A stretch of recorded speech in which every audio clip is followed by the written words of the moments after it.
Assalamualaikum warahmatullahi wabarakatuh. Waalaikumsalam warahmatullahi wabarakatuh. Baik, sebelumnya agar diskusi kali ini semakin santai ya, tidak ada kecanggungan dari kita perkenalan dulu. Dimulai dari saya ya. Baik, perkenalkan nama saya Nadine Syarifah, Prodi Tasawuf Psikoterapi, Fakultas Usuluddin dan Filsafat, mahasiswa UIN Sunan Ampel, Surabaya. Mbaknya? Perkenalkan, nama saya Zulfatul Arifah. Saya perkenalkan nama saya Arya Kanwatisa. Halo. Perkenalkan nama saya Siti Munawaro, bisa dipanggil Ira. Baik, izin menyampaikan materi saya, Mbak. Sebenarnya di sini saya mendapatkan tugas tentang dari materi psikologi Islam untuk menyampaikan seputar tentang psikologi Islam. Enggak, di sini bukan maksud saya menggurui Mbak. Kita sama-sama belajar, saya juga belajar, Mbaknya juga belajar. Nah, sebelumnya Mbak tahu nggak apa itu psikologi Islam? Belum tahu. Saya menjelaskan ya di sini. Perbedaan psikologi Islam dan psikologi umum di sini sebenarnya jauh berbeda ya. Soalnya di sini psikologi modern itu, psikologi umum itu jelas lebih dahulu ada daripada psikologi Islam. Psikologi modern di sini sudah banyak pakar yang telah mengemukakan pendapat-pendapat tentang psikologi modern. Terus hanya fokus pada tingkah laku individu. Terus ada sebelum psikologi umum, psikologi Islam, dan tidak hanya mempelajari tentang manusia melainkan juga mempelajari tentang hewan. Nah, di psikologi Islam di sini akurat dan sumbernya itu jelas, sumber pendapatnya itu dapat dipercaya. Terus mempelajari tentang aspek-aspek dan perilaku manusia seperti ruh, akal, hati, dan fitrah. Pelengkap dari psikologi umum. Jadi psikologi Islam ini ada sebagai pelengkap dari psikologi umum. Mengkolaborasikan akal dan keimanan. Nah, psikologi Islam di sini memahami manusia secara menyeluruh. Tokoh pemikiran dari psikologi Islam di sini ada 3. Yang pertama itu ada Ibnu Sina, yang mana beliau itu fokus pada hubungan kondisi mental dan kesehatan fisik. Yang kedua itu ada Al-Ghazali. Al-Ghazali di sini fokus pada penyakit hati dan penyucian jiwa. Sedangkan yang ketiga itu ada Al-Farabi. Al-Farabi di sini fokus pada peran akal dalam memahami perilaku manusia. Konsep jiwa manusia dalam psikologi Islam itu ada 4. Yang pertama itu kan nafs, qalb, akal, dan fitrah. Nafs di sini berkaitan dengan dorongan dan keinginan serta emosi dan perilaku manusia. Macam-macam nafs di sini ada 3. Yang pertama itu nafsul amarah, nafsul lawamah, sama nafsul mutmainnah. Nafsul amarah di sini jiwa yang paling rendah, yakni jiwa yang selalu mendorong kepada keburukan. Contohnya, kayak kita itu sulit membedakan mana yang benar dan mana yang salah. Terus mudah tergoda oleh dosa. Itu nafsul amarah. Yang kedua itu kan ada nafsul lawamah. Nafsul lawamah ini tingkat jiwa tengah. Kayak jiwa yang sudah memiliki kesadaran moral. Contohnya itu menyesali, kayak kita telah melakukan dosa ya. Tiba-tiba kita sadar kalau kayak dan menyesali kesalahan tersebut. Nah, di situ termasuk nafsul lawamah. Dan terakhir itu ada nafsul mutmainnah. Nafsul mutmainnah di sini tingkat jiwa yang paling tinggi, yakni jiwa yang tenang dan damai. Contohnya kayak kita itu selalu konsisten dalam melakukan kebaikan, ikhlas dan sabar dalam menjalani hidup. Nah, berarti kita itu kalau sudah ada di fase tersebut, berarti kita ada di fase nafsul mutmainnah. Baik, Mbak. Di sini sebelumnya ya, bukan berniat menggurui. Kita itu sama-sama belajar. Saya juga belajar, Mbaknya juga belajar. Jadi tidak ada yang paling pintar di sini. Di sini kita sama-sama belajar ya. Sini saya akan membahas seputar tentang psikologi Islam. Pernah nggak sih kayak terlintas di benak Mbak, kenapa harus ada psikologi Islam? ada psikologi umum. Kenapa tidak salah satunya aja, kan sama-sama psikologi, pernah nggak sih? Pernah. Iya, saya juga sempat mikir kayak gitu. Iya kan? Iya. Nah, di sini kita bahas seputar hal tersebut ya. Iya. Sebenarnya, di sini psikologi modern itu berdiri pada tahun 1879 dan psikologi Islam itu berdiri pada tahun 1970-an. Nah, perbedaan dari psikologi modern dengan psikologi Islam di sini, psikologi modern itu banyak pakar yang sudah kayak mengemukakan tentang psikologi modern.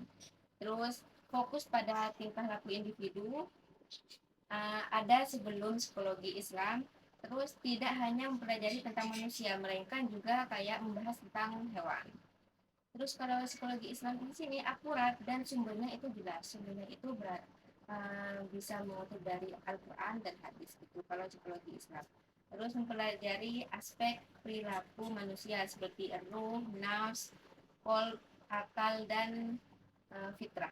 Terus pelengkap dari psikologi umum. Jadi psikologi Islam di sini sebagai pelengkap dari psikologi umum. Terus mengkolaborasikan akal dan keimanan. Nah, di psikologi Islam ini ada 3 tokoh mbak.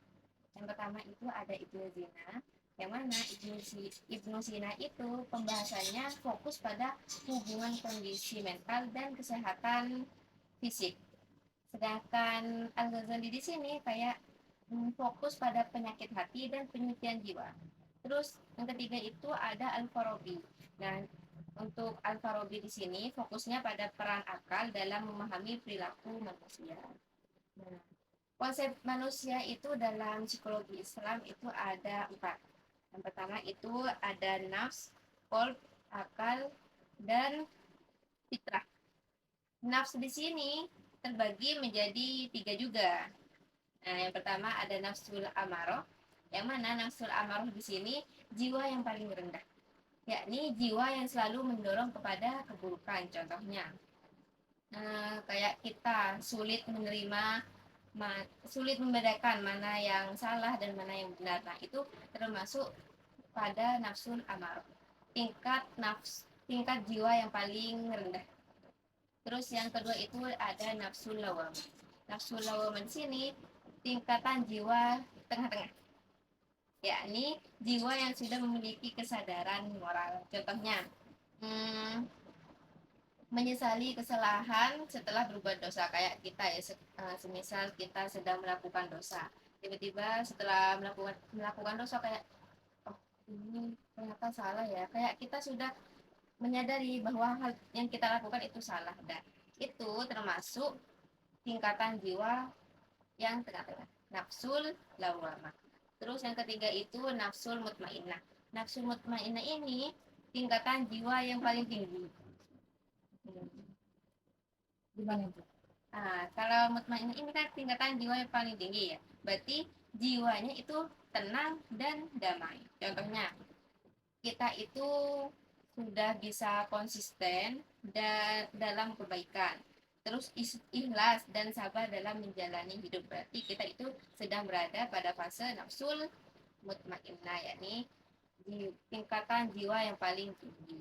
Nah, kembali lagi pada konsep jiwa manusia, itu kan ada nafs ya. Nafs itu berkaitan dengan dorongan, keinginan, dan emosi serta perilaku manusia. Nafs itu jiwa.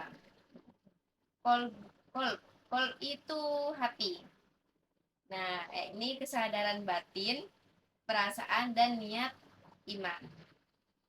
Terus ada akal, kemampuan berpikir, memahami, menilai dan membedakan benar atau salah. Itu fungsinya akal. Terus yang terakhir itu ada fitrah, yakni potensi dasar manusia yang suci dan cenderung kepada kebaikan.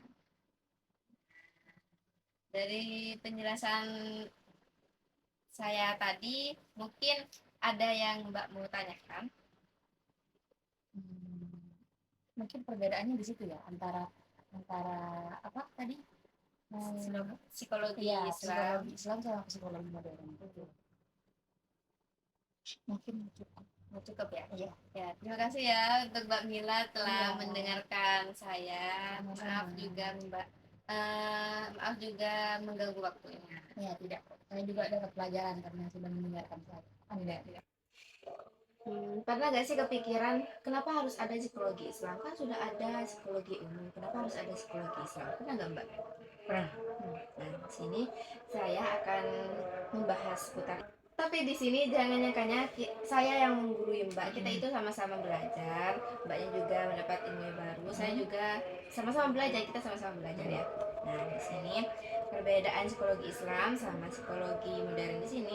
Psikologi modern itu ada sebelum psikologi Islam. Lebih dahulu ada. Psikologi modern itu berdiri pada tahun 1879, sedangkan psikologi Islam itu pada tahun 1970-an. Nah, jelaskan kayak lebih dulu mana? Lebih dulu psikologi umum. Kenapa kayak harus ada psikologi Islam? Ya karena psikologi Islam di sini kayak sebagai pelengkap dari psikologi umum. Bedanya lagi, kalau psikologi modern di sini fokusnya itu pada tingkah laku individu. Dan juga tidak hanya mempelajari tentang manusia, tapi juga mempelajari tentang hewan. Kalau psikologi Islam itu sumbernya akurat dan sumbernya juga dapat dipercaya. Kalau psikologi Islam, sumbernya itu bisa ambil dari hadis sama Al-Quran. Terus mempelajari tentang aspek-aspek dan perilaku manusia seperti kolbun, hati, nafs, jiwa, akal, sama yang terakhir itu ada fitrah. Fitrah itu apa? Fitrah itu penyucian diri. Terus selanjutnya psikologi Islam itu tokoh psikologi Islam itu ada 3 orang. Yang pertama Ibnu Sina. Ibnu Sina itu kayak fokus pada hubungan kondisi mental dan kesehatan fisik. Kalau Ibnu Sina. Kalau Al-Ghazali di sini fokus pada penyakit hati dan penyucian jiwa. Kalau Al-Farabi fokusnya pada peran akal dalam memahami perilaku manusia. Terus dalam psikologi Islam juga ada konsep jiwa manusia yang terdiri kayak tadi nafs, kolbun, hati, akal sama fitrah. Nah, maksud nafs di sini berkaitan dengan dorongan, keinginan, emosi dan juga perilaku manusia. Nafsu itu kan jiwa. Jiwa berkaitan dengan dorongan, keinginan, emosi dan perilaku manusia. Sedangkan kolbun hati itu kesadaran batin. Kesadaran batin, perasaan, niat dan juga iman. Itu dari hati. Terus akal itu kemampuan berpikir manusia, memahami, menilai dan membedakan mana yang benar dan mana yang salah. Terus yang terakhir itu ada fitrah, ya ini potensi dasar manusia yang suci dan cenderung kepada kebaikan. Nah, nafs di sini Mbak dibagi lagi. Macam-macam nafs itu ada 3. Yang pertama itu nafsul amaroh, nafsul lawamah sama nafsul mutmainnah. Nah, nafsul amaroh di sini tingkat jiwa yang paling rendah. Maksudnya jiwa yang selalu mendorong kepada keburukan. Contohnya kayak ketika kita sulit menerima kebaikan dan keburukan atau sulit membedakan mana yang baik dan mana yang buruk. Terus mudah tergoda oleh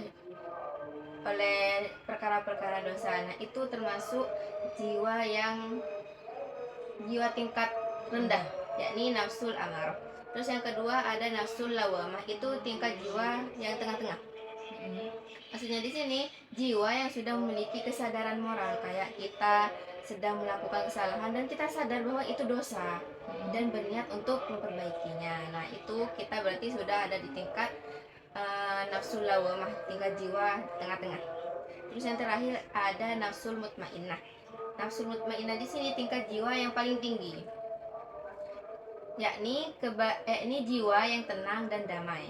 Kayak kita itu lebih konsisten, lebih percaya diri, lebih konsisten akan melakukan kebaikan, terus ikhlas dan sabar dalam menjalani hidup. Nah, itulah sedikit seputar tentang psikologi Islam. Gitu. Baik, Terima kasih telah mendengarkan. Semoga apa yang didapat itu bermanfaat. Amin. Maaf juga telah mengganggu waktunya Mbak Ira. Iya, nggak apa-apa.